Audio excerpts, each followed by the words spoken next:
Hiya, this is Kim Lynn Tran. Place to fidget from Dust and Elysian Tale. And you are listening to The Button Mashers. So mash those buttons! Do something!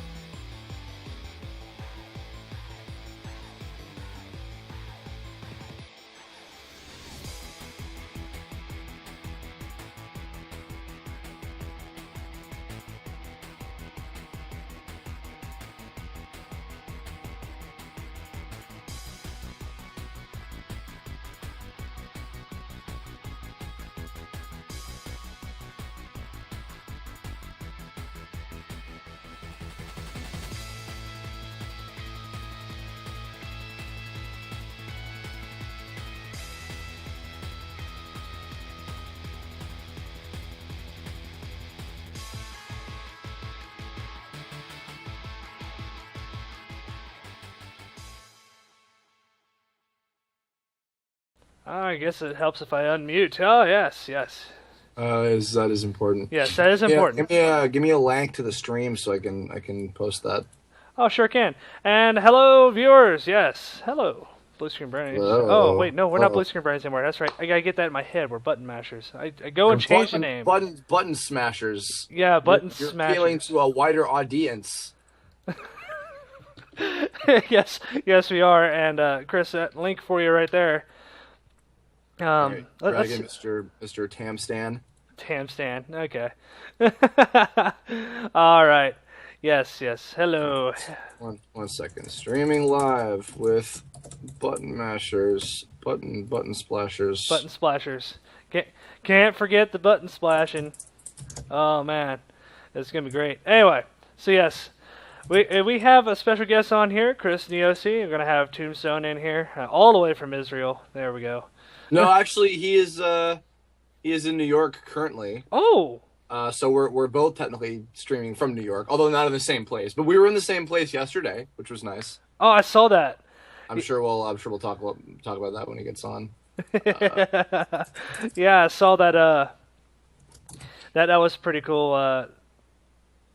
When did you all decide to just like meet up? Like, oh, I'm in New York. Oh, hey, I live in New York. Let's go. Oh wait, never mind. Shit, he can't make it. That's okay. Right as I tweet, he's like, never mind, I can't go because you have. Oh, boy. Yeah, it's fine. And this is all being recorded too, so this is all going to be live. So it's all live. The derpage begins. Right. Oh man. One more time, streaming with Button Blasters, right? Blasters. Yes, yeah, that's it. Button Blasters. All right. Okay. All right, just to remind everybody, stream might not be PG, but chat must be. So. Oh, okay. Sorry. I will try to contain my awful, disgusting language. As long as you don't bring Blake in. Blake? He's busy. Okay. So unfortunately, we don't have any guests. Everybody was too busy. / they didn't want to go. So on behalf of the entire Tome casting crew, they say we don't care about you. Oh. Not even Miss Kingsley. Listening, lovely audience of Button Smashers. Oh man.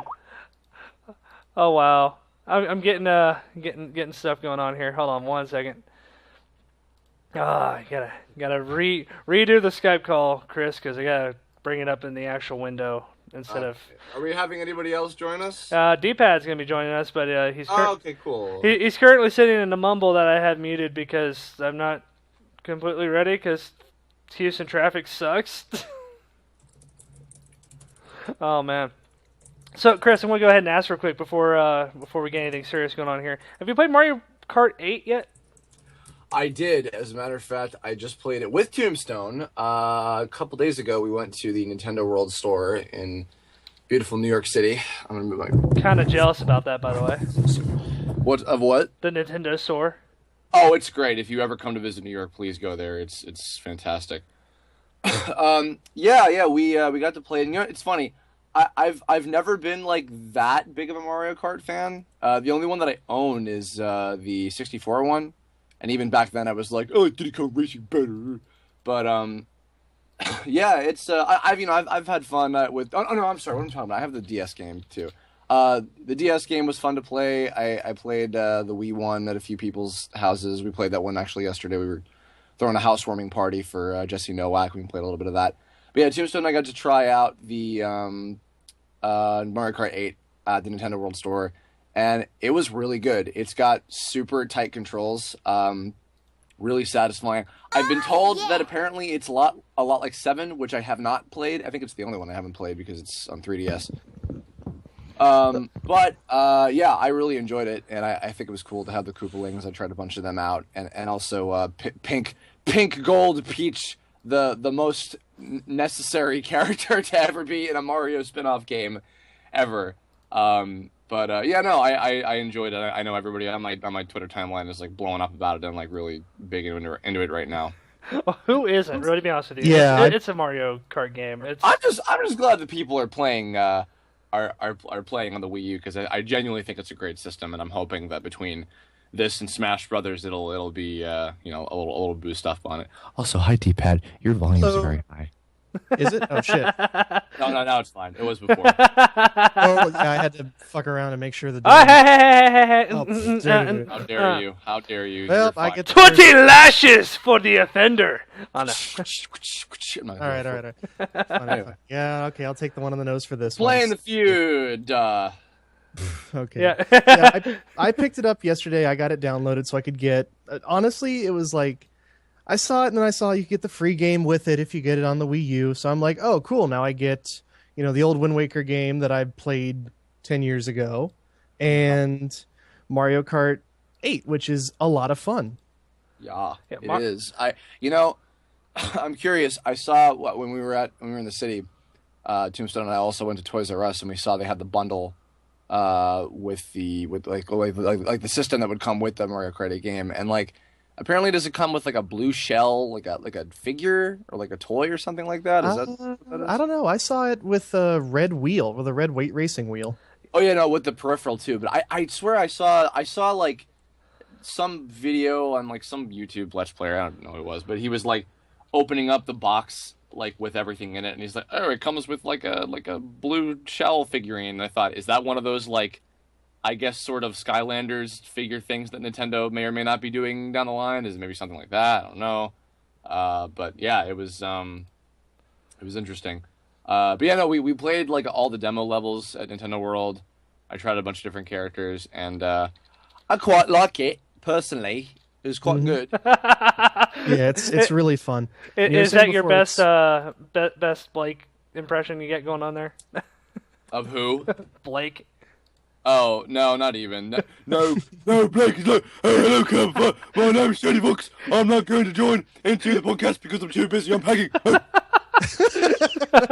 Like, like that. Okay, just to clarify, Europe is getting that blue shell figure Mario Kart 8. My name is Johnny Fox. I'm going to get the blue shell figure from Mario Kart. But so far, like the Americans, get all that cool extra stuff with Sonic Generations, and then they get a blue shell. Yeah. I want the blue shell. I want a shell blue. Yeah, I've also seen pictures of the American version, which you get the red racing wheel and the Mario Wii U controller. There's another edition of the Mario 8 that I see that comes with the blue shell, a red turtle shell keychain, and a bullet bill T-shirt. Neat. I gotta say, I would be interested to try it with the wheel, because I tried it with the gamepad, which again controls super tight, and I liked that. And then I tried it with the Wiimote and like having to use motion control. I can't do it. It doesn't work. But I feel like it would be better if it was in the wheel, because it'd be like actually controlling it like the proper way. So it's like, yeah. But I did not get to do that. The wheel is kind of shaky. Honestly, it depends how calibrated the bar is, whether you sit it on top or bottom of your TV, how far away you're sitting. And for me, I like drifting with the controller better, because I just feel like with the joystick, I get just a much tighter turn on the cars. Yep. Yeah, no, the gamepad is the best. The gamepad is like surprisingly really comfortable. Like I remember when Wii U was first announced and I saw it, I was like, ooh, that's kind of hefty. I don't know if I'm gonna like that too much. And then I got my hands on one and I was like, this is really comfortable and works very well. I haven't really had a single game. I mean, I've only played a few Wii U games so far, but I haven't had a single one that's like felt off when using it with the tablet controller. Right. So I actually quite like the tablet controller because then I can switch between the little radar to see how far ahead I am of people, switch between just a bunch of other stuff, and then finally, if I really want to, I can just switch the game to the tablet controller and then just play right there. I did that a lot with Sonic Lost Worlds when I was playing through that. I would just take it with me and sit down and just play it on the tablet controller, and it was fun. Yeah, it was neat. It was neato-tastic. The only game I've seen that actually utilizes the Wii U gamepad the most are Zombie U and Wonderful 101. I love that game. I wish I made that. It's so good. That is like one of my new favorite games of all time. Wonderful 101? The Wonderful 101. Oh, sorry. Da, da, da, da, da, da, da, the Wonderful 101! That game. I have not looked into it. I've not touched it. But I heard it was made by the same guy who did Beautiful Joe, so I've always been interested. I think the character design is, but it's the same studio that does like Bayonetta. Platinum Games? Did they do Beautiful Joe also, or? I that's a don't good remember. I think they might have. The character designer, I believe, is the Beautiful Joe artist. The company is Platinum, and it's quite good. I like it a lot. It's really good. All right. Yeah. If If you guys like Tome, you'll probably enjoy it because the characters are a little similar to a few of them in particular. I would say.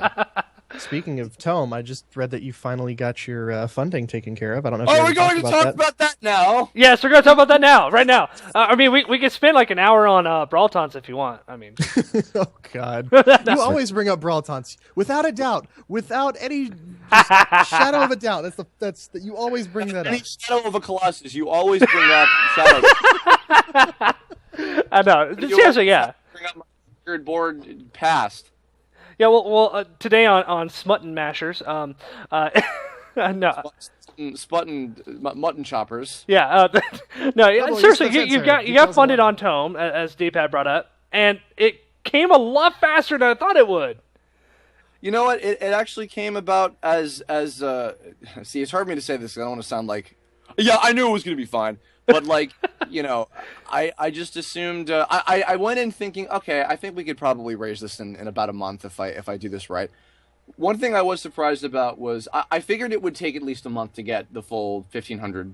The $15,000. $1,500,000. Wow, geez, production quality must have just gone straight through the roof. Sorry, we're not getting that much money. No, I figured it would take about that long, but what was surprising to me was, so I figured after we did the 5 special auctions, where we were going to, where we were going to have like those things where people could bid and get like a character that would have a speaking line or whatever. Right. I kind of assumed that maybe, it'll probably die down a little bit after that. Maybe I'll go to. A few of my friends and see if they can, give it one last push. Like go to some of my folks who, have like big Twitter subscribers and followers or whatever, And I didn't even have to do that. I didn't even have to bug anybody to promote. I mean, plenty of people promoted it like when we first put it up, which I was super grateful for. And then of course, even more grateful for the people who donated. And we made it. And then like just this weekend, I was away in New York City for a few days and I didn't have access to working on anything.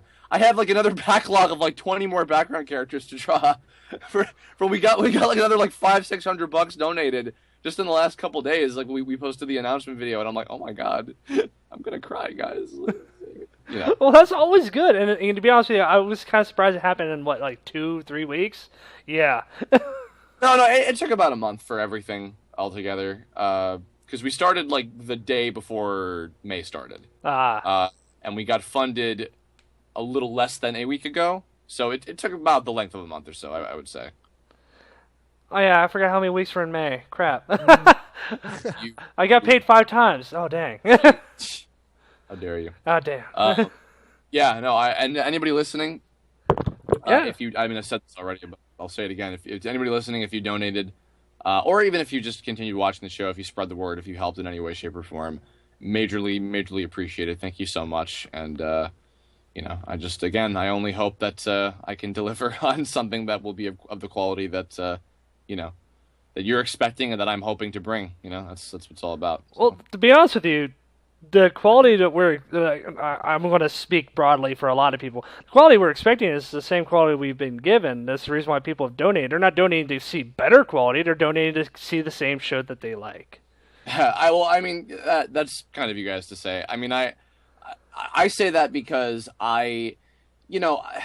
it's interesting, and I probably said a lot of this on the announcement video the other day, so I apologize if I'm repeating. But like, there was a fear that I had at one point where I thought in order to keep a level of consistency from episode to episode that I wasn't going to be growing as an artist and that I wasn't going to be progressing that much, in terms of the quality. But it turned out that because I was really, really genuinely pushing myself, further and further with each episode to do better and just step up my game and just do bigger and better things and stuff.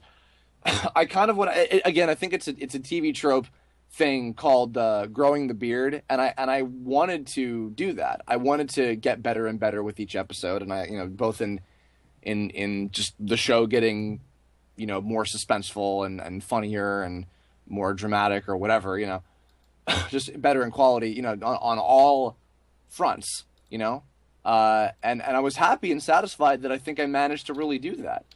So I what I'm saying is I hope to continue to be doing that with the 6 episodes that we have planned for season 2. So wish me luck on that. But so how long are you going to keep the donation pool open, or did you kind of close it right when you hit the cap? I don't know how GoFundMe works. You can open it. You can leave it open for however long you feel. We're currently at about 16,000. Technically, we're at like 17,000 because the 5th of the 5 PayPal donations, or the PayPal transfers that haven't gone through yet from the eBay auctions, that last one I think was about around like $600. So we're at technically about $17,000 raised altogether, which is majorly appreciated because any extra that we can possibly get is a huge help. I mean, like with any Kickstarter or any crowdfunding source of any kind, Indiegogo, go GoFundMe, go Power Rangers. Go Speed Racer. Any extra you can get, because sometimes they'll take a cut, or you have to pay out a bunch from tax purposes, or like just you can put more of that into the production quality anyway, etc. So I don't know. I have to figure some things out, kind of unrelated to it before I withdraw the money. And when I do that, I'll be closing it, and I'll probably make like a formal announcement about it and everything. But so yeah. Yeah, I got you. So Super Sentai Cash Grab doesn't just bleed you dry when you need that 15. Super Sentai Cash Grab. What is? I don't know. You kept going on Power Rangers. My joke that I forgot. Yes. It was so bad. Right. Thank you. So Chris, that tweet I sent out on the show Twitter 6 hours ago, I'm just now pulling up Twitter, or TweetDeck rather, and Mr. Stamper decided to rebuttal me a little bit there. Oh boy. Yeah. Sorry, Stamper, who's totally listening right now for inconveniencing you. Yeah, just berate him about his fantastic role in just Battle Block Theater, and then etc. The more alcohol you pump into him, the funnier he is. Or maybe not. I forget if he does that under the influence or not. But he's like Bender a little bit there? What's that? He's like Bender a bit there then? No, I'm more like Dana Snyder, the guy who does Master Shake from Aqua Teen Hunger Force and all those other I've heard the more alcohol you pump into him, the funnier he is. I don't know if that's He just true. starts believing he is the character. he is It's so like John awesome Delancey at cons. after a blow to the head. He thought he was cute for like 2 months. Oh, man. Or a certain other character. Maybe. Whatever. Maybe. I'm not thinking of anybody in particular. He's typecasted for a reason, so... Casted isn't a word, by the way.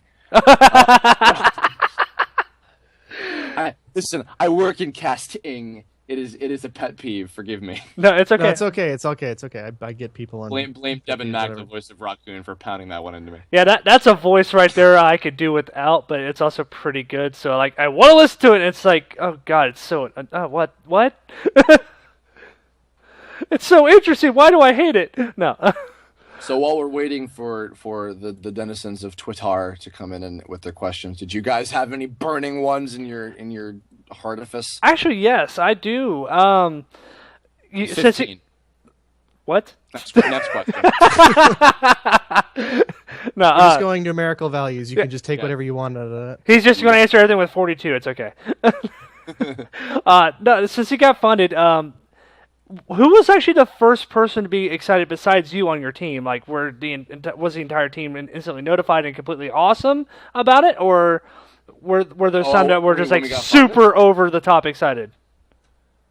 when we got fully funded, you mean? Yeah. Everybody was, yeah. A few people didn't notice until I linked them because they hadn't been keeping full track of it or anything. But yeah, as soon as they got word, I mean, they were all super happy. I mean, we're all really excited to jump back into it. I've been raring to go on animating, as soon as possible. I'm waiting for a few extra things. At the moment, we're recording on Sunday, the 1st of June. I'm still waiting for. Currently, I'm waiting for a couple backgrounds from the lovely and talented Jordan Lasco, also known as Helos, who worked on Double Rainboom, and she's working on True Tale. She's working on some new backgrounds from some new locations we haven't been to in the terrain of magical expertise before. New stuff. Yeah, so she's working on that. I'm waiting for some new background music tracks by the also lovely and talented Weston Durant's Cadget to get me some of those because we got some new music for the series. And I've been recording a bunch of the actors, but the last person I need to get for episode 11 in particular is Martin Billany for Nylock. He's been, a busy little beaver doing conventions left and right, and Martin's been recording professional voiceover now, which is kind of cool. Oh, I didn't know that. Yeah. He's been getting some gigs out in California as of late, which is quite awesome. Mm-hmm. And yeah. So I think it's going to be pretty cool. Well, speaking of Martin, he was a topic of discussion between Faye and I lately. I was telling her how I promised her a whoosh T-shirt. I was asking her what size shirt she wore. And she's like, "Are you giving me a T-shirt?" I was like, "Perhaps I'll get you that T-shirt, take you to a con, and have Martin sign it." Oh, he would too. He would. And the words out of her mouth were, "I may be lesbian, but I want to marry his voice."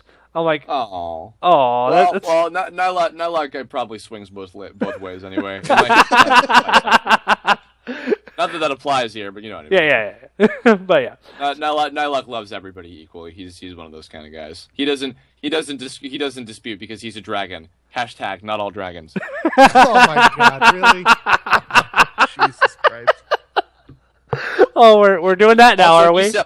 He says "my lady" and not "milady" like all the fedora wearing douchebags out there. He is the gentry to say the entire word and not just abbreviate. Yeah.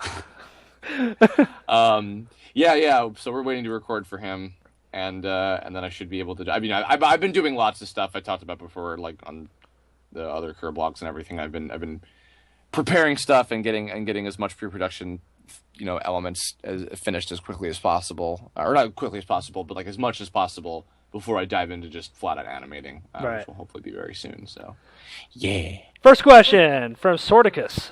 Sorticus, what's up? How long have you been drawing for? How long have you been drawing? And where did you get the idea for Tome? I think we answered that in the previous one, but if you want to go ahead and reiterate it, we can. Sure. I've literally been drawing all my life since I was, I think, a year old, or at least my family tells me that. As for where Tome came from, my best friend Mike Lucas, who I just saw Spider-Man 2 with this morning, he moved away. We were going to school because we've known each other since middle school. He moved away to New Jersey for a couple of years, and we were keeping in touch over this website called TV Tome. Met a lot of our first internet friends on there as we were keeping touch, and we were both into cyberpunk stuff like .hack and Mega Man Battle Network and all that sort of thing, and reboot Tron. And we were really big into that stuff, and I was like, hey, wouldn't it be cool if we did like an internet, like computer world based kind of show? And we came up with a concept together and designed a bunch of characters based off of people's screen names. So we had what would Kirbopher look like as a character, or Flame Girl, or Game Crazed, or whatever.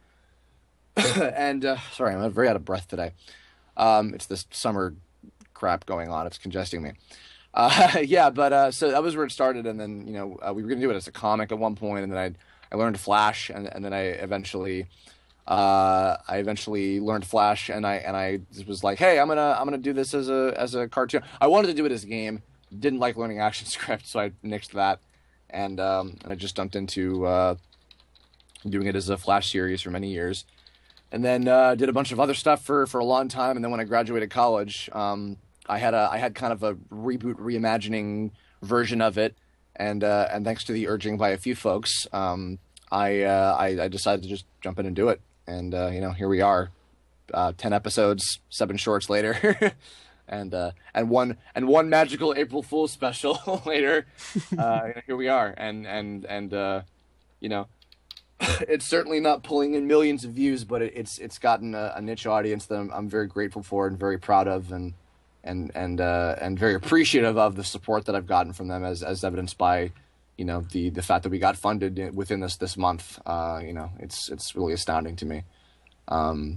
Just doing this it's a self-expression to me. Tome is like, it's something very near and dear, even though it's a stepping stone for bigger and better things that I want to do someday. It's still really meaningful to me. I love these characters. I really wanted to tell the rest of the story that I had come up with, when I first conceptualized this whole thing, and hopefully I'll be able to do that with these 6 episodes that I've set out to do with season 2. So, yeah, is that long-winded enough of an answer for you? That's pretty long. I mean, we've heard longer. I mean, we had a panel. It was like an hour and a half long, and about an hour of it was one guy talking.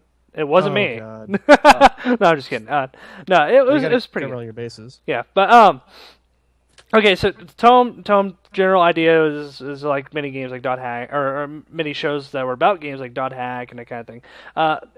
What would you do if a company came up to you and wanted to produce a video game based on your idea? It's funny you mentioned that, because I saw that announcement. I mean, I posted about this on the Facebook page too, if anybody guys didn't see that. I made this whole bit about I mentioned the thing about what is it, about Oculus Rift was like, hey, we're gonna do like a MMORPG, social networking game with the Oculus Rift. And I mean, those people are pioneers of the technology that, Tome is kind of based on, really, because I imagine it to be something kind of like that, personally. And, so they're really kind of just making Tome without my involvement, really. I'm sure plenty of people have dreamed of something like that for, the future of gaming and virtual reality and stuff like that for years anyway. Mm-hmm. But as far as, I would really like to do something with the Tome property. I'd love to do something with the characters from the series, which is kind of conflicting, because I know a lot of people who have always been like, oh, this needs to be a game, etc. They want literally the game that's in the show. And they want that because they want a game where they can make their own character. Right. And that'd be very limited. That's the kind of unfortunate thing, is because I'm more enthusiastic about wanting to do something with those characters, as opposed to, just making a game where you can make a character and then play it in a game, because that's been done. There are better. Tome isn't super fleshed out like the game itself in the show. I mean, it's just kind of a very standardized kind of versus game, and social networking and like mini games and little minor things like that. Any typical MMORPG would be probably much more fleshed out. I think that NetKing Software just mainly wanted to do something where, hey, what if you could just completely you had a game that dictated your thought and actions, and that allowed you to play, and you could literally create whatever you want as your character. I think that's the exciting factor. So it's disappointing, I know, to people that that's not really the type of game that I want to make. I would rather just make a game including the characters based on the IP. Mm-hmm. If a company approached me, I mean, I would rather work with somebody who is a programmer who has a vision for a gameplay element, because I've had idea. The reason that it's a show and not a game is because I was coming up with a story and characters and not a game. I've tried to think about it. That was an idea I considered maybe doing a crowdfunding thing for after I finished the first season, was for for doing a Tome game or whatever. But I don't want to make something that's not worth the time and effort and energy. I want to make if I were to make a game with the Tome characters or anything related or whatever, I would want it to be something that is just original and fun to play, and not just here's a shovelware, whatever, cookie cutter game in this genre, and it's like, whatever. I don't want to do that. I want to make something that truly feels worth it. So if a company or a programmer or somebody were to approach me and say, hey, we really like Tome and we want to do a game, with this kind of idea, and I think that the concept would fit it, and we could, adhere it, I think that could be something. But I guess at the moment it's not something that I'm pursuing hardcore as much as just doing the next season. So. Right. And I wouldn't think that I would think that would cut way too much into production of the show as well. That you're very passionate about. I'm just like I kind of had the general thought because there's been an issue, or not an issue, a couple of instances where fan games have caught the interest of bigger names. They're like, oh, hey, can we do this? Yeah, that's true. I mean, I've had a couple people like reach out to me about certain things, but there's nothing that's ever been like, like solidified enough that I've been like, yeah, totally, let's do it. So I'm still kind of like waiting for. Not that I'm waiting and expecting for like something to fall into my lap or whatever, not like that. Right. But I'm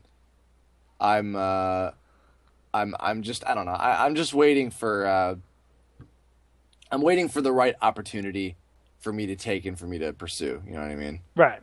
So. And with the Oculus Rift, I agree. It's kind of getting closer to that technology we saw first back in .hack, where that was the most interesting thing we thought of it. Everybody instantly wanted that to be a game. Instantly. And then when Sword Art Online came out, they were like, oh, hey, that's kind of like .hack, but it's more streamlined. And they actually show you the tech and tell you what the tech does. Where in .hack you had the VR visor and you had the controller in your hand. In Sword Art Online, you didn't have that. It took full control of your brain synapses. Yeah, that's what's interesting. And almost kind of disappointing to me personally as a .hack fan. Because like, it's like Sword Art Online. I'm like, no, it's like .hack. .hack did it before they did. Yeah, I remember that. Like, that was one of the more popular shows on Toonami when it first came out in English. It was pretty good. I still have not seen a single episode of that show. I don't know if I ever will, but you should. I mean, good enough story. I mean, good enough because they try to do too much with it at sometimes, and they try to integrate the games with it. So it's kind of like one of the first in that.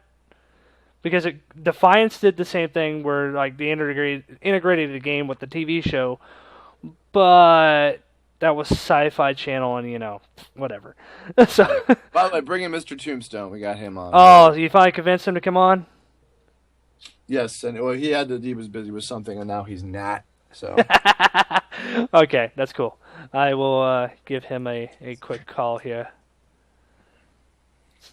Since I also have Mr. Tombstone. On the Skype-a-lipe. Yeah, on the Skype-a-liper. But yeah, it's kind of interesting to see that tech kind of moving towards that, but also kind of worrisome because you also had the issue, which could be very real in .hack or in Sword Art Online, which is what if your consciousness gets trapped? Yeah, I mean, there were certain things like that I wasn't exploring because I felt like some of them were maybe still a little too hyper realistic, but or unrealistic, I should say. But yeah, I mean, the stuff like the forbidden power causing harm to the game, that was actually kind of inspired by the Matrix. The idea of like your brain is tricked into because your brain is a powerful yet fragile thing, because it's it tricks your brain to thinking that it's experiencing pain, the pain of whatever it is that like the demon infected characters or whatever like Alpha or Zeto are doing to you. You feel that. You feel like the force of that or the pain that comes with that. And still an air of mystery kind of surrounding how exactly is it doing that, Mm-hmm. So I have a question in chat. I'm going to try to make sense of it. The question literally reads, and this is from Pitch Patch. Okay. Can you give any information about the tone of the music for season 2? The tone of the music for season 2. Will it be like guest tracks in episode 10, or like the other episodes sticking to a bit of the sound theme? Oh, sure. Okay, well, Kadget is still on board doing the music, so it's going to be relatively still on the same lines of what you have expecting. That music from episode 10, which was done by the very talented Zero Reynolds, that was kind of an exception where just it fits so perfectly with the tone of that scene that I just needed it. And similarly, as we have Mr. Yoav Landau, Mr. Living Tombstone. Kirbopher, how's it going? Perfect timing. Hey, I'm doing good. This must have been at least 15 seconds since I last saw you. So yeah, actually, on that note, Tombstone will be joining as basically the secondary musician, who he'll be doing some remixes and arrangements and things of some of Kadget's music for the episodes. So that's going to be cool. Like the rock remix, that was pretty cool. Yeah, and also a few different background tracks that appeared throughout the show. Of course, he scored the last two shorts, Plan Z, and the Legend of Nihilok. Yeah, and so I'll be having him do some more stuff like that, and then some more other arrangements of other different tracks. And like I said earlier in the interview, Kadget is currently working on a few completely new compositions. We have a couple in particular. I can say that one of them actually is the theme that you heard in the fundraiser video, and another one is one that he just finished recently, and he's got a couple more to get finished for episode 11 in particular. And we'll have some of the old tracks as well, mixed in there periodically. But yeah, so it's going to be still kind of along the lines of what you're expecting, except for when the situation calls it for a very different kind of tone, like that episode 10, kind of setup and everything. So. Does that answer your question, Patch? Pitch of the patch is this? Pitch a patch. Yeah. I hope. Yeah. It sounds like Sorticus is in chat now. It sounds like Pitch Patch and Sorticus are getting used to the site. Tombstone. Haven't talked to you in a while. Last time we talked, I do believe we were murdering people in Titanfall. Oh god. Oh right, yeah, because we're having so much fun in that game. I'll definitely play with you guys later once I'm coming back from the US. No, it's fine. After... Take your time, man. You got a 32-hour flight from New York to Israel? Yeah, just to play with you Titanfall. That's something to do. Not 32 hours. You just exaggerated. It's like 12 hours, I think. Oh really? Yeah. Dear Yeah, God. not bad. Okay. Yeah, more like, let's say Wi-Fi. taking flights to let's say Seattle. I was telling them earlier that you were visiting New York for a while, and we just hung out the last couple of days. We went to Nintendo World and Extremely jelly now. we hung out with Jesse Nowak and Mike Kex and a bunch of other fine folks for our housewarming party. And also Jesse Nowak's 80th birthday and her newborn child that she totally had. Curb. Just, Hey. hey. Oh, Hold on, I gotta go complete this town mission real quick. Hey. oh God. I may or may not have speedrun the Sonic campaign of Sonic the Hedgehog 2006 for all of our friends for Oh my God. Sonic Not to 06. derail too much of the subject, like here yesterday you brought the copy of Sonic 06 to the Xbox, and you basically just ran through the entire campaign of Sonic. And during that time, I remember it was me plus two other guys watching you play, and then there was this really weird guy who was just introducing one of the missions, and you just contact them. Is like, hey. And every time it was like, I don't know why it's so funny. I just wasn't expecting him to say that again. I wasn't expecting you to jump in out of the blue like, hey. Hey. The best moment, I think, of the entire meet. That was the joke of the day. It was the best. Oh, Wow. Lord. Good times. Anyway, not to derail the thing. So yeah, where were we? What the? There's a rail here. Come season 2. Anyway. Yeah, season 2 sounds like it's going to be a good lineup of talent. You got Tombstone and Durant working together, which is going to be awesome. You've got all the cast back. Is there anyone new that you can tell us that's joining the cast, or is that pretty much hush-hush until that happens? That is hush-hush until that can be announced. I plan on announcing each of the many guests that we have planned for season 2 as we are completing episode 11, because a good majority of them will be in episode 11 premiering. Nice. Along with our lovely cast that we have all coming back.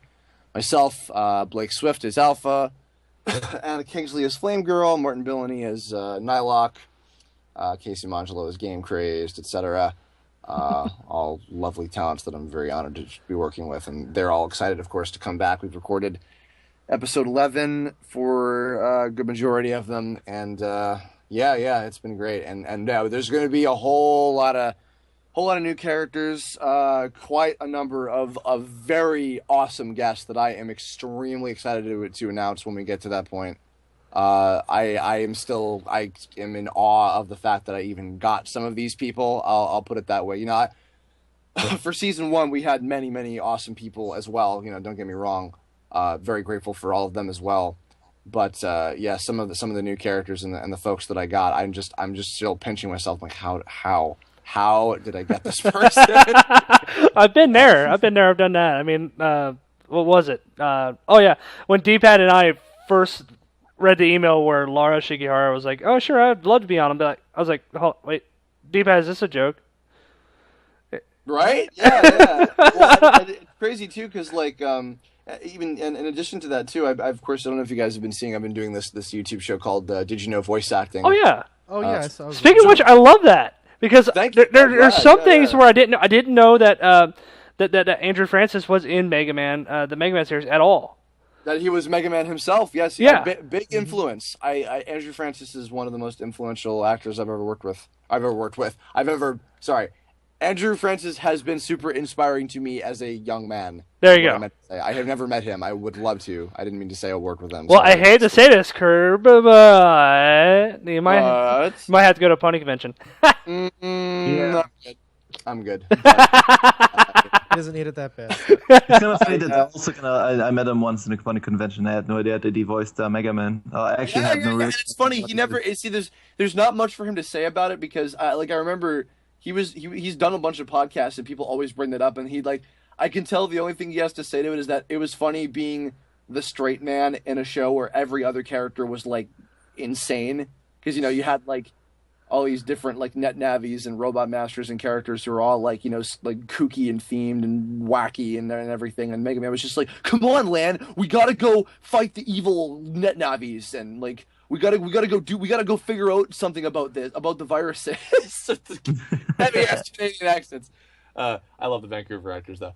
So I mean, it doesn't come up very often because it's just what do you say about it even? Yeah. Well, there's also the fact that he might not remember it as well because he's been in a lot of stuff. He just doesn't know what to say about it. Oh, well, yeah, because he's been in a lot of stuff, and there's I don't blame anybody if they can't remember the rules at this point, because while people like Danielle McRae, who's a very sweet woman, and she's a friend of ours and whatnot, where she can remember the stuff she's been in. There's people like Tara Strong and Peter New and Andrew Francis that are in so much stuff, including theater and movies and TV shows and video games. It's hard to keep track of.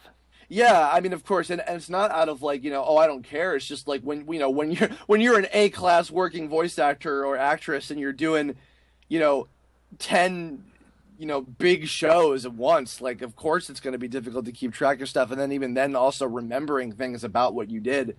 For people like myself and Danielle and some of the newer folks, we're all just kind of starting out still. So it's easier for us to remember what we've done. And admittedly, sometimes even I don't remember some stuff. I'm just oh yeah, I did that, different videos and cartoons and things for people. So it just happens. It's kind of the nature of the beast. But no, and it's funny because what I was going to get to, and it's funny that you mentioned that because I've been very lucky enough to be able to talk to a lot of people in the business, directors and voice actors doing research for Did You Know voice acting episodes because I've been wanting to, it's really easy to just make a video where did you know that this person was also the voice of this character from this other thing? It's you could just look that up on Google. It's who cares? Exactly. Did you know that according to Wikipedia, this guy did that guy? Yeah, it's who cares? So that's why I try to make it something a little bit more in depth. If I try to gather research about stories or things that people would know. There's we're going to be doing part 3 installments of a bunch of other series that I've already touched on. And I'm really proud of those because some of those have some stories and information and things that people that like just nobody knows, that just is not on the internet anywhere in any capacity. And I'm really excited to because people are interested and they want to know that. And then on the flip side of that, it's funny because the Mega Man episode I put out last week, literally half the comments were, "Oh my God, Matt Hill, Ed from Ed and Eddie was bass in Mega Man. Oh my God!" And it's like you could literally just look that up on like any website, but nobody knew that. Or Sam Vincent. Half the comments in the video. It was crazy to me. We had Ed, Double D. Oh God, they had so many people on Mega Man. Yeah. It's just like so many people on Mega Man. It's hard to keep track of how many people exactly. It's tough. Well, I hope you explore in the third installment the Zero voice actors because there's been a few of those too. Mm-hmm. Actually, What Mega Man Zero or Zero himself? Yeah. Because If we do a third Mega Man episode, I don't know if there'd be that much material to make one, but I suppose we could at some point, maybe. do Zero. I think Sigma had a voice in a few of the games, and I touched on. Yeah. Oh, go off! You gotta go. Yeah. Oh God. And here I was gonna ask. Okay, but before you go, dude, when's your next? Are you gonna do a new album release at all? Are you gonna have something up for someone to sell? Yeah, well, not quite. Like I'm working on an original album that I've been, cooking for a while now. I'm just finally, decided on what genre I want to make it, and on top of that, I gotta do the stuff for Kirbopher's Tom Show, which is why I'm here as well. So, which by the way, Kirb, did you mention that I did like the intro thing for the new season?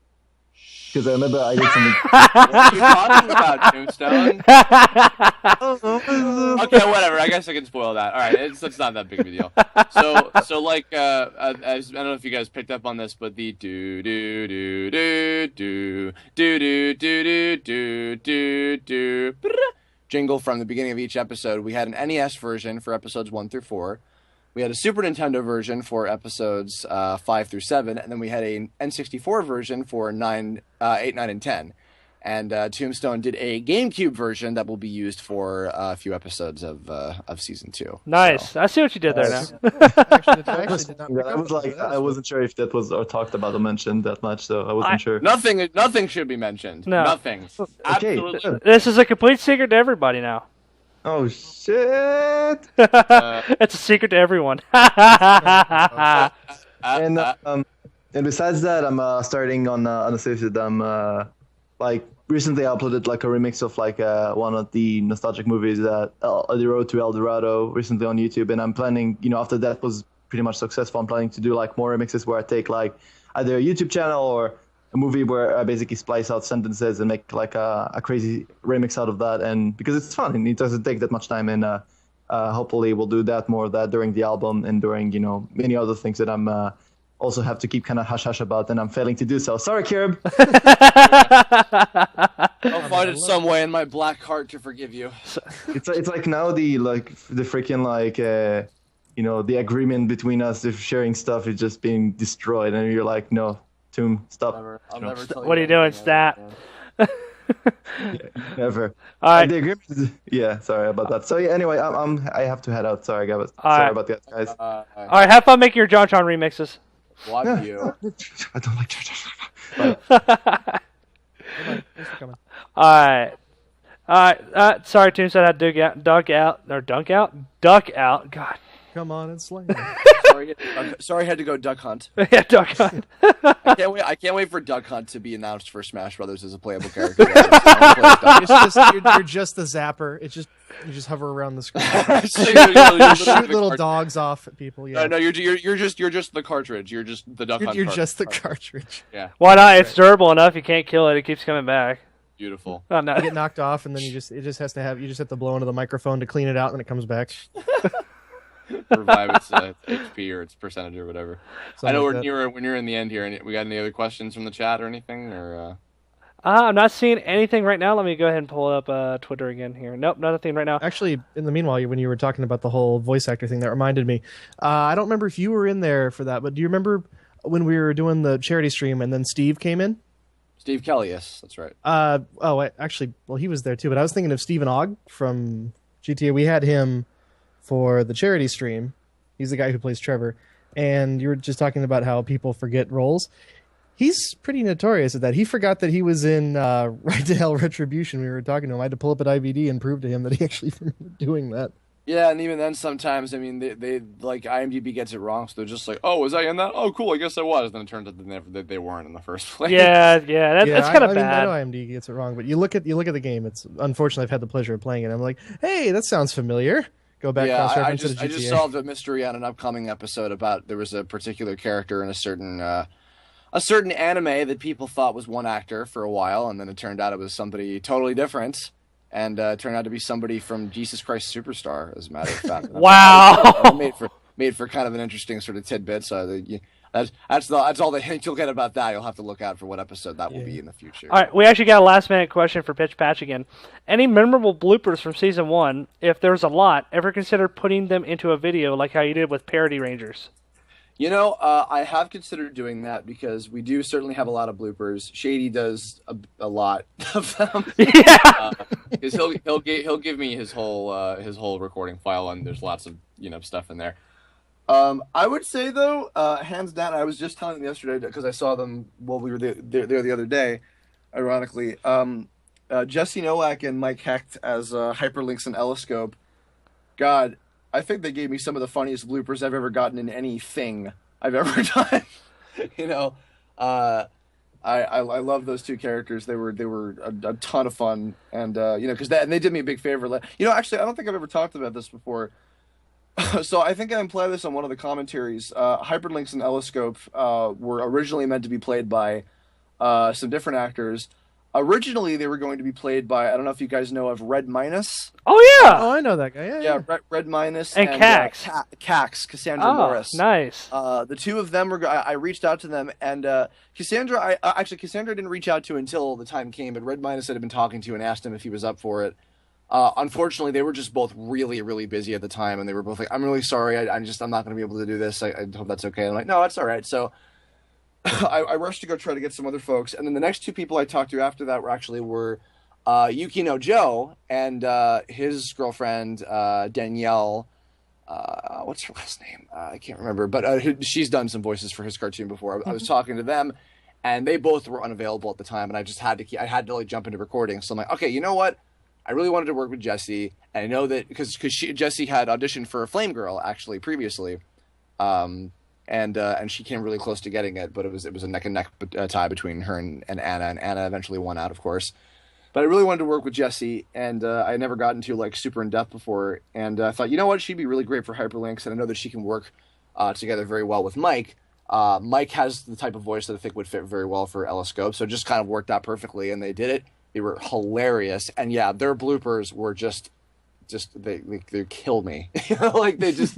And I didn't even have to direct them. Like they directed each other and got everything done, and it was all perfect.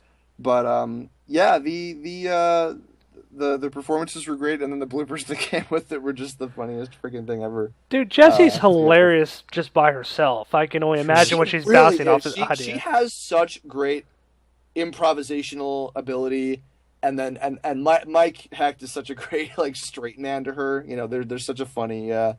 They're such a funny like duo together. I love those two. So yeah, I can't say enough good things about them. Definitely. Yes, how'd you ask her to come on? It's like, hey, you want to play second fiddle on my show? Since Oh. What do you mean? Oh. No, I was just joking. It's like I was thinking, was there any kind of awkwardness when you called her? It's like, hey, you want to still show up on the show and play second fiddle? Or... Oh no, not at all. Listen, look. I've been in this position. I've auditioned for 2 Pokemon generations in a row now. I've auditioned for one of Ash's traveling partners. I auditioned for Silent in Black and White, and I auditioned for Clement in X and Y, and I was actually kind of in the running for Clement. I was considered for him at one point, but I ultimately lost out to the very talented Mikey Lucio Jr. From Avenue Q, who is a lovely guy, super super talented guy. And I've done stuff on the show despite striking. I know actually after I didn't get the character on Black and White, I auditioned for a lot of characters on that show. The most recent character that I did on Pokemon, who had like a name was given to me Tom Whalen, the director, just said, "Hey, come on in and do this character." I'm like, "Okay, cool. Work is work." And actors don't make it personal or anything. Jesse was totally cool with not getting Flame Girl. It was fair and square.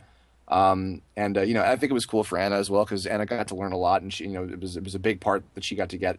And but I think that also it worked out perfectly, because Jesse, Jesse and Mike were really good as those characters, and it was great to have them do that. Yeah, no, I got you. So, no complaints from anybody really. It was totally fine. Yeah, Jesse's pretty much. I hate to say it, but she's one of those people that can improv pretty much on the spot. From what I've seen, she doesn't need very much prep. It's pretty decent for a voice actor, in my opinion. Yeah, she's got great improvisational skills. She's been doing this for ever and ever, and I hope that she gets the opportunity to go far and get some cool gigs that she totally deserves. So, fingers crossed on that. Yeah. We've hit the hour mark. Do we have to end, or? Oh no, we don't have to end. I mean, we're the only show on Sunday now, so we don't have to wait for anybody. All right, they can't drive us off with a stick anymore. They can't drive us off with a stick anymore. Yeah. I do have to get back to work soon, but if anybody else has got any other questions, or if you guys had any or anything like that, there's a question from Sorticus again. What is the design process for the characters? And I think I saw a question in chat. Let me just go ahead and check real quick here. Okay, well I'll answer that real quick. It's just like typically, most of the designs stem from, all right, what would this screen name look like as a character? So what you see is kind of what I envisioned. And then for when I redesigned everybody for Tome specifically, I tried to make them, just a little animatable for one thing, because I'm going to be drawing them for 1 million frames, but and also just something fun and interesting, and like differentiating all their qualities, and making their colors all stand out with each other, and refining bits and pieces here and there to make them like as like stand out as possible and memorable. I don't know. I guess it's kind of a hard question to answer, but because it's kind of you just do it and see what works. But something like that. Hopefully that is a suitable answer. All right, another question. Just here for Tome Ellick. Is the episode where they all meet part of the 6 episodes of season 2, or is it not planned at all? Oh, like them meeting in real life. Well, I'm certainly not going to give out any spoilers or anything on what's going to happen in any of the episodes. But you'll just have to wait and see. All right. Uber Charged Pixel. Wonder when season 2 is coming out. I would say I'm going to predict probably either like towards the end of the summer, or maybe like the beginning of fall, probably. I'm gonna try to see if I can get like a scene done per week or so, if I can keep up that pace between other stuff, between like freelance work and whatever else I'm doing. Hopefully if I can do that, I can get maybe I can even get all 6 episodes done in the span of a year if I'm if I'm diligent enough, but we'll have to see about that. Yeah, if no new games come out and you fall in love with them, like The Wonderful 101. Okay, well, I mean, I think the only one really in danger of any threat like that is going to just be Smash Brothers. But otherwise, I don't make a whole lot of time to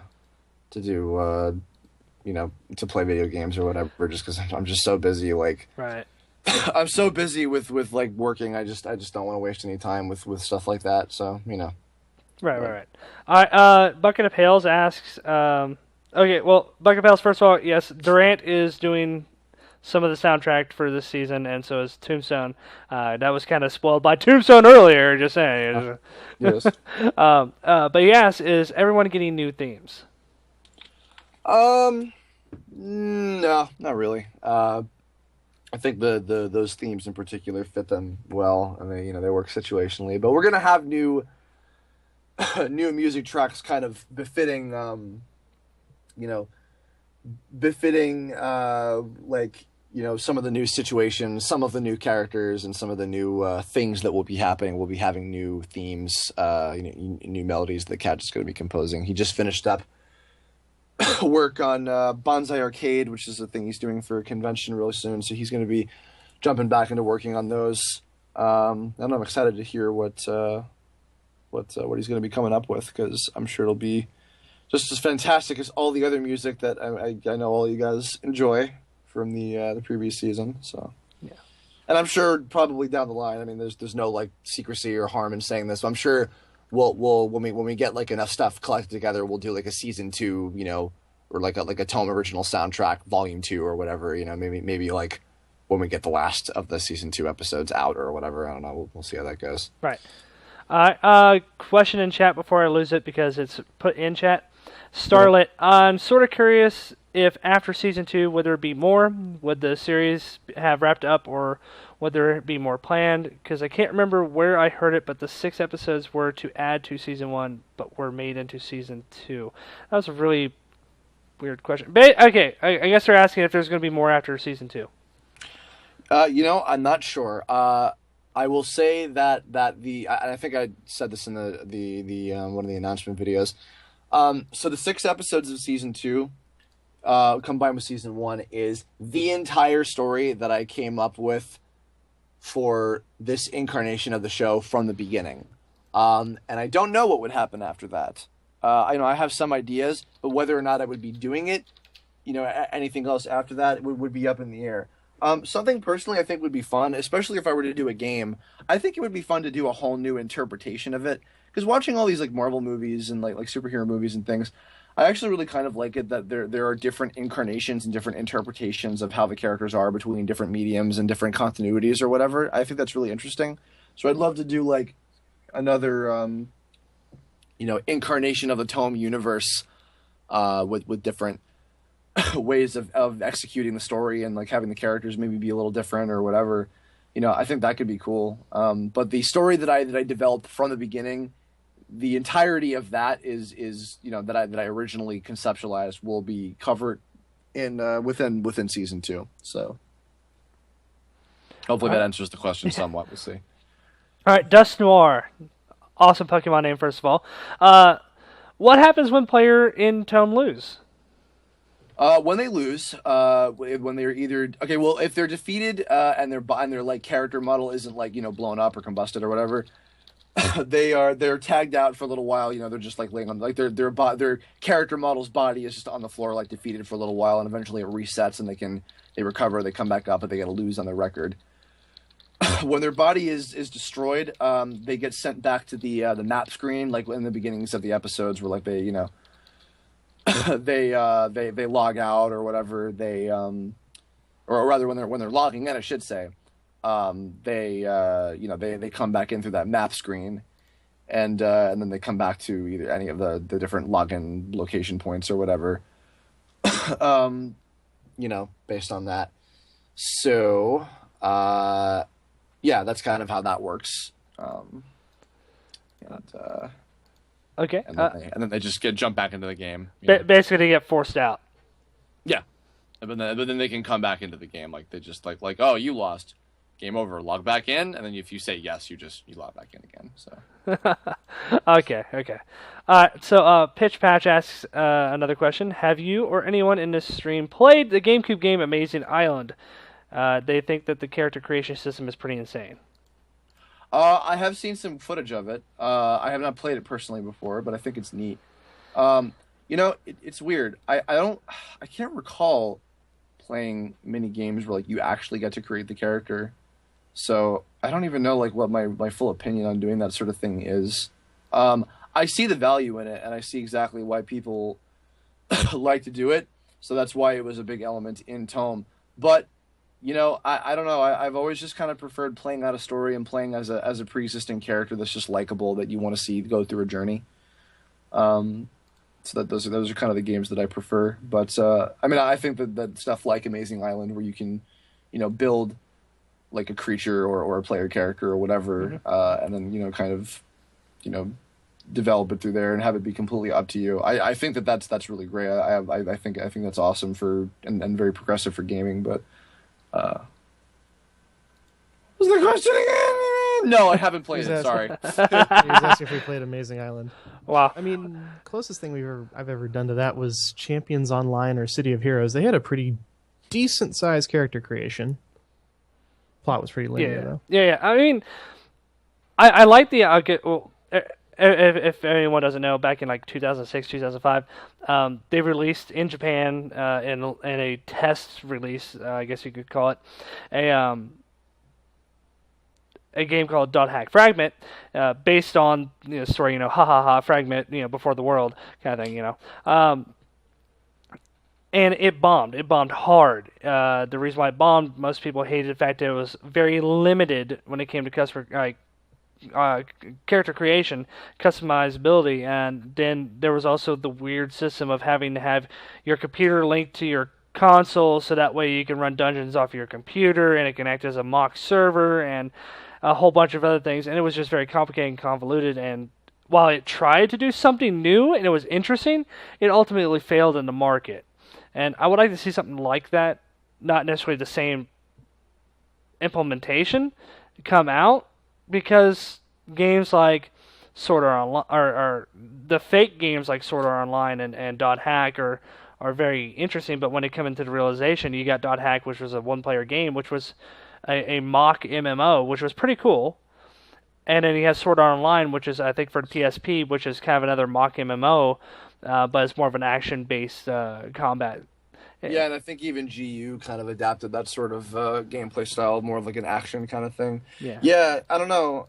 Well, I think that now that technology is better and game development is better and everything, I think that we'll probably have a better shot at making something like that really exist. I mean, Tome is one of those cases, another TV trope thing that I heard is like set 20 minutes in the future, where like it feels like modern times, but it's enough in the future to where, hey, maybe something like this could exist. Who knows? So the world may never know.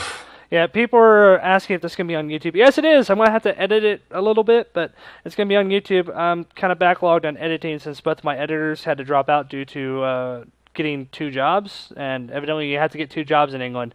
I guess everything's not free there or something. I don't know. Anyway, it will be. It'll yes. So I'll link it probably on like Wednesday or something if you get it done. Yeah, I'll probably get it done before then. Okay. Anyway, just here for the Tome. Alec, notice that the Tome story is loosely based off the original TTA story. After season 2, granted it's varying in a load of ways. After season 2, if you decide to go on, any plans for adapting some of the story you had planned for season 4 of TTA? Well, in regards to what I was saying earlier about if I were to do something beyond season 2 of Tome, I've thought about that. What this person's referring to is, so the original TV Tome adventures that Tome, is, dated back to, I did 3 seasons of like about 70 episodes or so, and originally I was going to do a 4th season, but I decided to focus on other things instead of that. And I've thought about maybe using some elements of that. I don't know. I'm not sure. It would really depend on what the future will bring. It's certainly possible, but I make no promises about what would happen with it, because it's entirely up to what I'm capable of doing at the time that season 2 is finished.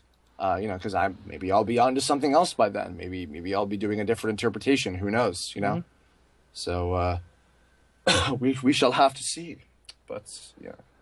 Bucket of Pails asks, have you seen any cosplay of your characters? A few. Yes, I've seen a Nylog cosplayer or 2. I've seen a couple Kirbopher cosplayers. I think somebody wanted to do Flame Girl at one point. I'm not sure if they did that. Oh, somebody did Astarob, I believe. I've seen a few. Not an overwhelming amount, but when I see it, it tickles me. It tickles me so. It's so cool to see that. It just shows, it's a testament to how popular you are that you are getting cosplay, I think.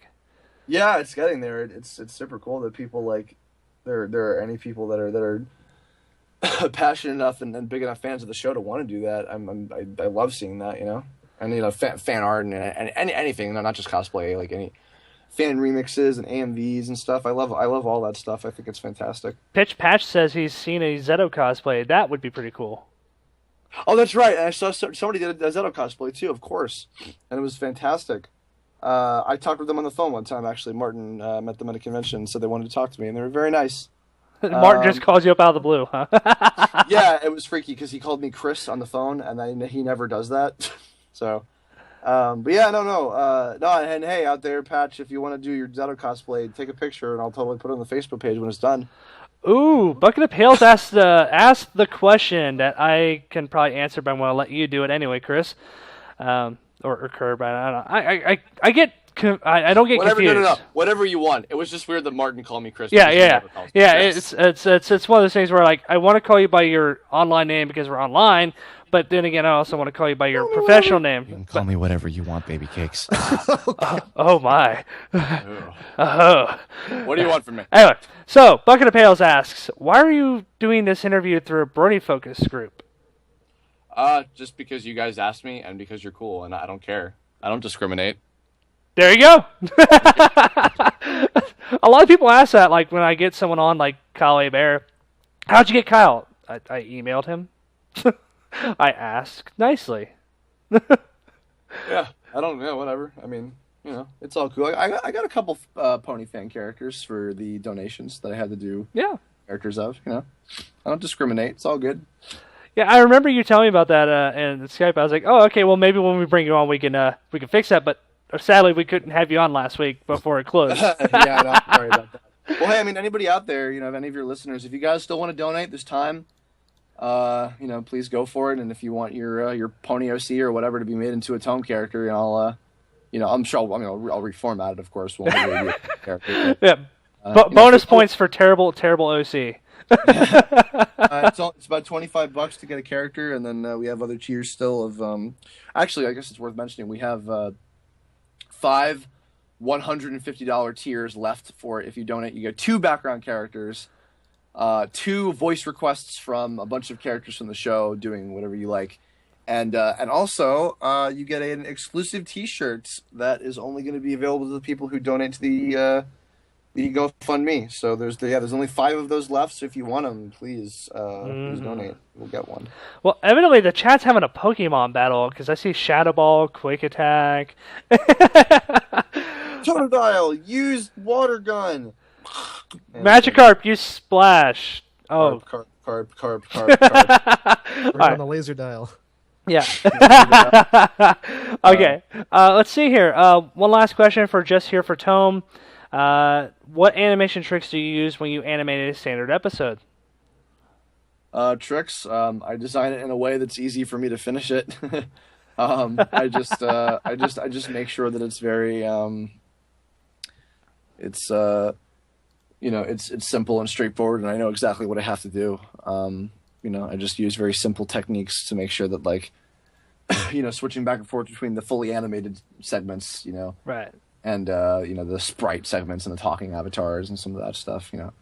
I just designed the whole show in a way to make it easy to produce, so I can get a 22-minute long episode of a TV show length web series done in not a million years. Like I said on the fundraiser video, there's a good reason why it costs upwards of $1 million to produce one 22-minute traditionally animated episode of a show, even something as simple looking as like Family Guy or Simpsons or whatever, because it takes a whole team to do that in a timely manner, and it takes them a year. And for me, it takes me shorter, and I'm one guy with a group of very gracious friends that help me out as much as they can. So yeah, it's all for free mostly, except for like when you bring on talent and whatnot.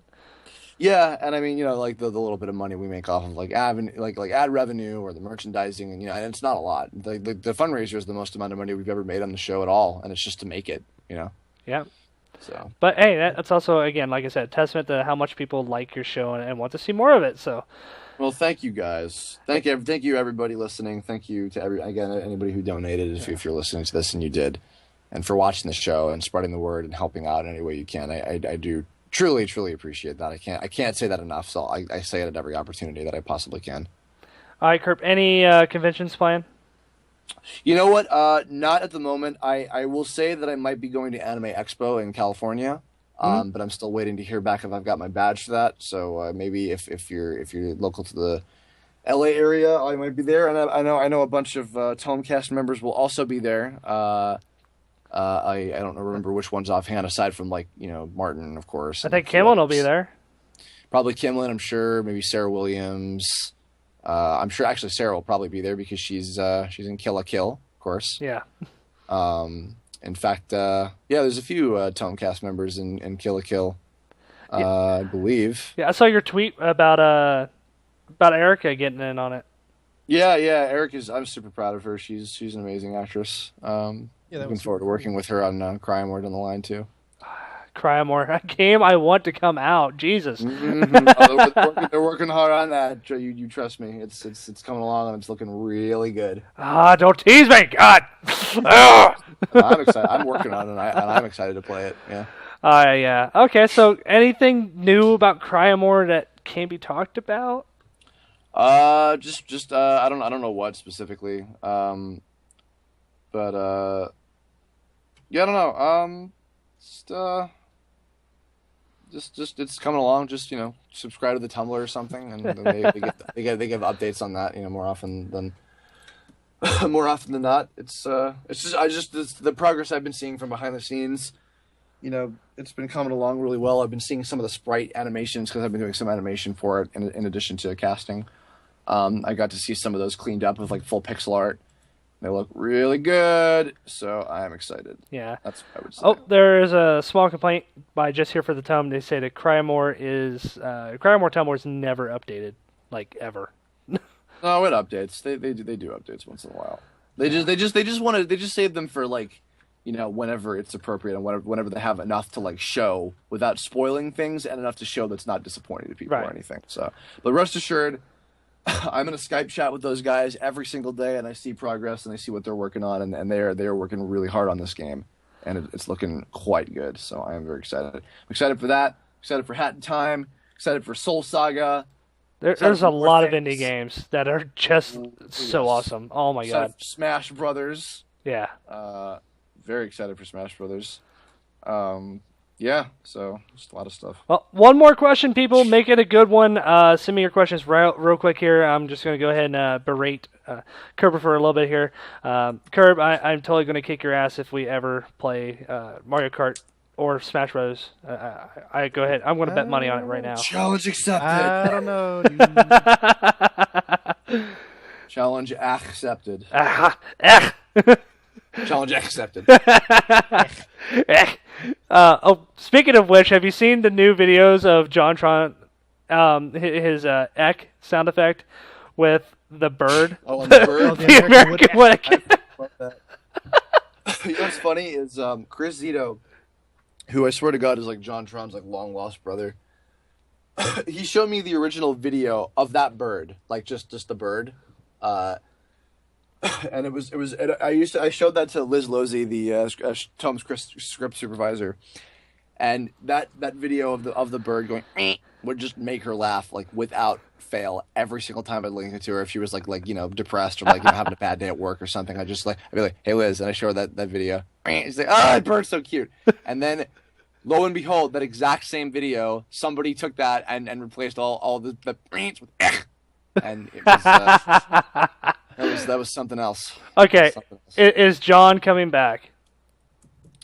I'm not gonna say. You're not gonna really? You're gonna do this to me? Because that would be implying that Sniper Wheel is gonna come back. I'm not gonna say who may or may not. But the show's about Sniper Wheel, isn't it? Yeah, it's all about Sniper Wheel. Absolutely. Season 2 is all about him. Absolutely. I'm not gonna say. I'm not gonna say who's gonna be back and who won't. The only ones I'm confirming are the ones that are shown on the update of the 5 main characters, and of course Kizuna and webmaster Kyle Bear, who we mentioned earlier, will be coming back for him as well. But as far as new characters and old characters that may or may not be returning, you'll have to wait and see. I'm impatient. All right, Pitch Patch. Got a question here. Pitch Patch, one last question. What do you want? Hardest scene to animate in Season 1. What's that? What is the hardest scene to animate in Season 1? And I got 15 different questions as soon as I asked that. Okay, lightning round. The hardest scene to animate for Season 1, Probably the Alpha versus Demon Zeto fight in episode 10, but also it was the most satisfying. I love doing that. Okay, the really new mop is Tome like Sword Art Online. Is Tome like Sword? I've never seen Sword Art Online ever in my life, so I have no idea how to compare the two. Sorry. Bucket of Pails, do you know any good jokes? No.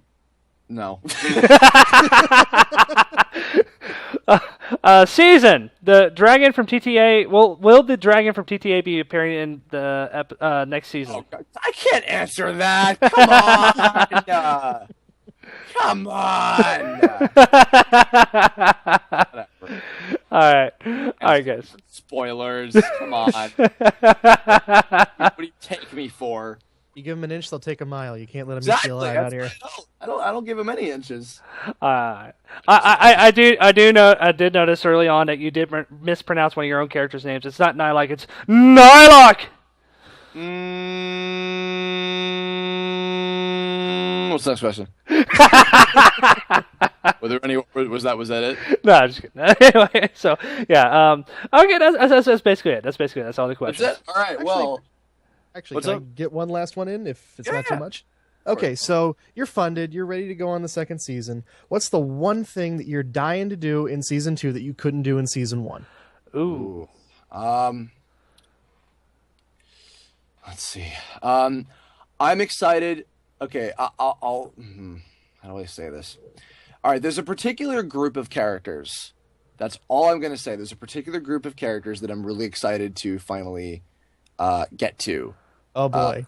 In this second half of the story. They're very, very significant. And you have not met them before. Oh boy. No, you've met one of them before. You've met one of them. Maybe even more than one of them. But there's more of them. I'm really excited to introduce a particular group of characters that are going to be appearing in the second season that are going to be very significant, and kind of the whole story surrounding them, which I wasn't able to do in the first season. Not by choice, but mainly because I wanted to set up and build up to them, which will be. I'd probably said too much. That's just that. I'm excited. All for right, that. well, you're funded. You're ready to go. You're going to announce them when the thing goes, and you're going to take the story, and it's going to be a lot of fun, especially with the kind of the pseudo spoiler that you can give. Yes. Well, when episode 11 starts moving along, what I'll probably do is once every scene or every couple scene I get done, I'll probably announce a bunch of the guests that we have. We've got some very cool ones, some that maybe even people I bet are suspecting, and some that I think they will not even come close to expecting. So look forward to that, because there's going to be some cool stuff in this next half of the show. So thank you guys. I'm going to go to the bathroom, and then I'm going to go back to work. All right. Well, there's one person that's about to get educated in what tome is, because he asked what tome was in the chat, and there's a few of your diehard fans in there. So, yeah. Apart. All right, ladies and gentlemen, everything in between. Thank you for having me. I will see you all later. All right. Have a wonderful one, and have a wonderful 101. And all right. Good night, Curb. And please do enjoy the show. Again, if you haven't seen it, chrisniosi.com/tome, facebook.com/tome series, youtube.com/Kirbopher15. I'm sure these gentlemen will put some links in the description and all that. I'm gonna head out. Thank you guys very much, Draco D-Pad. Love you too. You're great. I'll anytime you want me to come back on, I'll be more than happy to. Cool. And, cool. Thank you much. It was I'll a see pleasure y'all having later. you on again. All right. Try to stay sane while you're working. I make no promises. Oh, God, I love having him on. Chris Niosi, Kirbopher. Oh man, been around Newgrounds. He's an old hat animator. He's pretty cool. Oh man, I owe that guy so many drinks. Oh, so D-Pad, to wrap things up here. What games you been playing lately? Because I've been pretty much absorbed with WildStar. Yeah, no, I kind of figured you'd be stuck with that. I've actually been playing quite a bit of Wolfenstein: The New Order, and Watch Dogs, and like I said before, Mario Kart 8. Oh man, dude. Okay, Wolfenstein. Though, I got sent a tweet while I was at work, and it kind of just maybe interrupt a meeting. Uh-huh. The German poster of how relationships start. Oh boy. let me just explain this right now. Let me rephrase that. How relationships start on the moon. Yep. Nope. Just you guys got to understand that just the amount of work and love and attention to detail that went into this game is just so prevalent throughout the whole game. Like, yeah, it's a straightforward shooter, and if some people are going to give a little bit of hell for that, but they're not like your standard military, regenerating health, skill shot, et cetera, shooter. Right. This has a heart and soul. The main character talks to himself, and there's just all those wonderful little id tech and just Bethesda-esque Easter eggs you can find. Like, Machine Games just did a wonderful job. All right. Yeah, and it's actually pretty good to see that it came back. And if you pre-ordered it, I saw a bunch of sites saying that if you pre-ordered it, you got access to the new Doom beta, which I'm not too excited about them remaking Doom, but let's see what they can do. I mean, Doom 3 wasn't that great, but let's see what they can do with a lot of time on their hands, because they had a lot to learn from the lessons or the mistakes they made in Doom 3. So let's see what they learned precisely. Yep.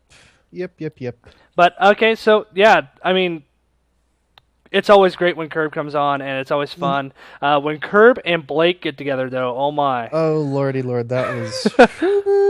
And I swear, you should have seen Faye's face, because Faye and Viral were in my apartment when we were doing the charity stream, and Faye's face when Martin came on was just tops. I don't know. My face when he came on was pretty priceless. I mean, I was surprised we got him, although, it's like... It's Kirb. Whoops, Kirb has so much power. He's like, hey, yeah, Martin, yeah. come on. And it just comes in Nylog. I'm like, oh, okay. we're gonna do that, okay. I was just hoping I wasn't going to step on any toes, and I started referencing their own material. It's like, oh boy, if I piss him There off was and he leaves, so it's like, many whoopsie. people in that chat call, though. It was hard to not step on toes. Yeah. Oh, Well, man. Even that, just like, little nuances I didn't want to, set off, that kind Right, of thing. right. Just part of being in this kind of position we're in, how it Yeah, is. and about the point earlier of he's on a Brony show, it doesn't matter. I mean, if you ask a person nice, if you adhere to their guidelines a little bit, or not at all when it comes to like Blake and Chris being in the same call. Just, you just follow their rules. You do follow what they you follow them. They're the dance lead. You are the dance partner. You just follow, and you don't Please, be I'm the creepy guy about with it. the iPod saying, "Hey, what song do you want next?" Yeah, no more careless whisper from you, buddy. Oh, come on. You know in that charity stream that was just hilarious every time. Yes, it was. And I'm looking at going to SGC and RTX. I've got my crew some passes. We're going to be going and having fun and filming and meeting people. D-Pad's going to be, I think, was that con? Did that con happen already up there where Danielle was a guest of? No, not yet. Okay. Not yet. No, that's in July, I think. Okay. Connecticon. I'm a local of New England. I live in Connecticut, and there's a little convention we have out here every year. It's pretty fun. I think Danielle's showing up along with a bunch of other people. I think the guy who voices Dom from Oh, nice. there. And there's always, I think a lot of the Team 4-Star guys show up. It's pretty fun. Oh yeah, that's gonna be good. That's gonna be cool. All right, guys, that's it for tonight. Kind of a interesting episode, a little bit.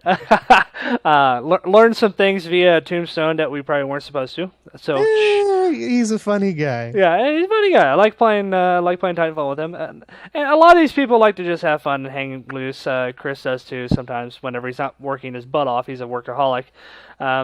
So yeah, I mean, if you have any questions more for Chris that did not get answered tonight, go ahead and just at Kirbopher, tweet him those questions. He tends to answer most of them. He's pretty active on Twitter. Go check out chrisniosi.com/Tome if you've never seen Tome before. Great web series. Faye was instantly a fan as soon as she saw episode 2. Yeah, no, the animation's fun. The characters are fun, and let's not forget that little bout you had with Kimlin Tran's character. Oh God, I had such a laughing fit when. Oh God, I'm gonna pull it up right now because I need to laugh. Oh my God, I knew you would do this. I knew you would. I shouldn't say it. He's gonna bring it up. Oh, bring it up. Too good of an opportunity. Bring it up. Oh, Granda. Granda loses her, and it's there. It's a first search right there. Oh boy. Oh God, it's so. Oh, hold on. I gotta bring up webpage here. Webpage. Here we go. Friends with that stupid joke I never understand! Whoosh this! Don't you know how much I hate you? No one likes you! You should die alone! Everyone hates It's so violent and cute at the same time. Just want to tear out your stupid hair! And your stupid The way they did the skin vector because just I'm kills stupid it. and dumb! Flip, flip, flip. That's what you sound like! Take this! Die!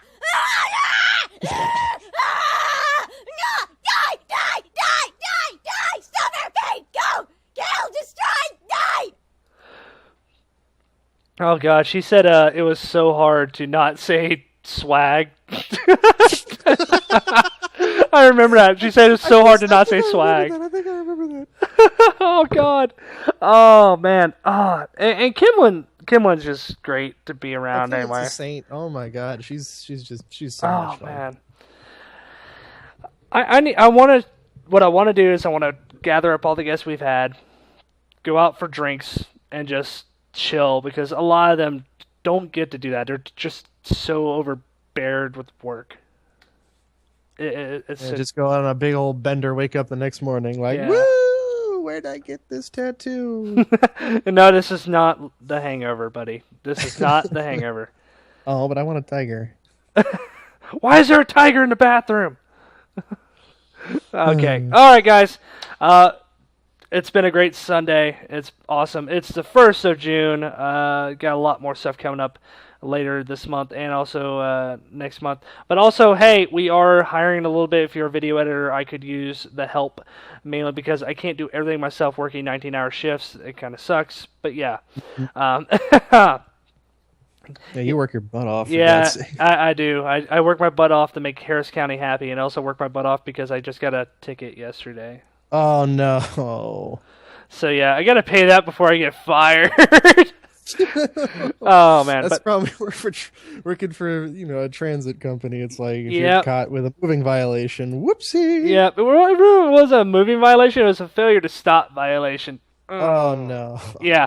So anyway, but yeah, I could definitely use the help. I need video editors bad. I mean, we got a pretty good, awesome audio editor. We don't really use him much except for interviews. So yeah, I mean, video editor could definitely help out with our game reviews, with our anime reviews, with our convention coverage and that kind of stuff. We're gonna definitely need the help coming up because it is convention season, guys. It's convention season. It's awesome. Yeah, it's con season. Also, it's summer drought, so Yeah. these video games won't be too crazy. Who Oh. knows? I might even be able to get some time to make a review or two. I noticed on July there are 5 AA and AAA titles coming out. Really? There are 5. 5. 5. Mm-hmm. So yeah, that's gonna be interesting.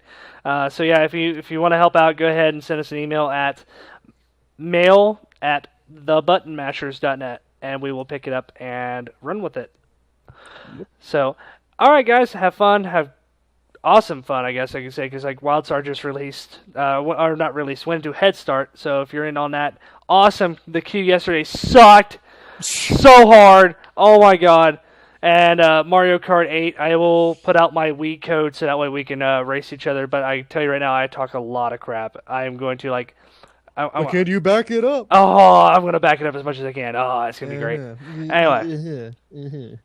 All right. All right, guys. Have fun. Later, folks.